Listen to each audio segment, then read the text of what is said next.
Hi. I have to start now, huh? All right.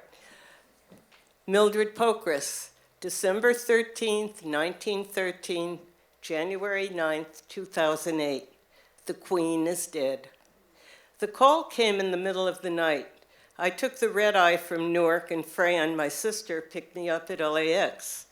We drove in near silence, both of us exhausted, red-eyed from crying. But was it all a dream? Sadly, no. It was all too real. So much to be done. We scheduled the funeral for Sunday, began our search for a rabbi, and discovered available rabbis were not so easily found, especially on a weekend. Our aunt reluctantly suggested Rabbi X. We soon discovered her reason for holding back. Fran made the call. "Hi, Rabbi. I'm calling about my mother, Mildred. Do you remember her?" "Ah, Mildred, of course, the light of my life. And she does so much for the sisterhood, such a good woman.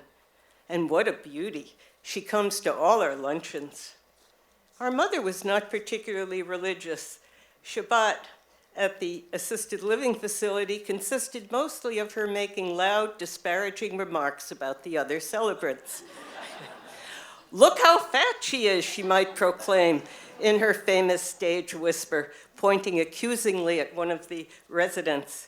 Worse yet, she might indignantly point to another and announce, "He's not Jewish. He's just here for the challah and wine." Fortunately, most residents, including the Queen, were nearly deaf, so the abbreviated service featuring a singing, guitar-strumming lay cantor raced to the desired conclusion of bread and sticky Manischewitz. Back to the call. "Well, Rabbi, Mildred passed away on Tuesday." Silence, then.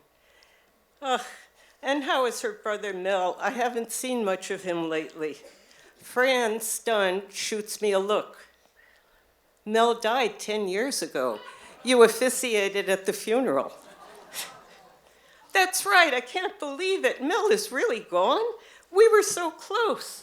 Call it desperation. We hired him anyway. We had hoped to place our mother next to Daisy, her youngest sibling. After much searching, we found Daisy's ground floor vault. To our horror, Irv the rat, her philandering husband, who died years later after marrying a flashy widowmaker, had secured the spot our mother should have had. Disappointed and clutching a little map of possibilities, we wandered through a maze of interchangeable, open-ended buildings, sporting names like Everlasting Peace and Garden of Memories. The adjoining structure held promise. Her sister Rita had chosen a spot in the garden at the foot of a bank of vaults. One vacancy on the third tier had a neighbor on either side. Though the spot offered good access for visits, our mother, intensely xenophobic, would not have wanted to be hemmed in by strangers. But higher up was another vault, though impossible to reach except by a ladder. It offered not only privacy, but a good view of the garden below. Next, choosing the coffin. The selection ranged from overpriced and simple to overpriced and elaborate.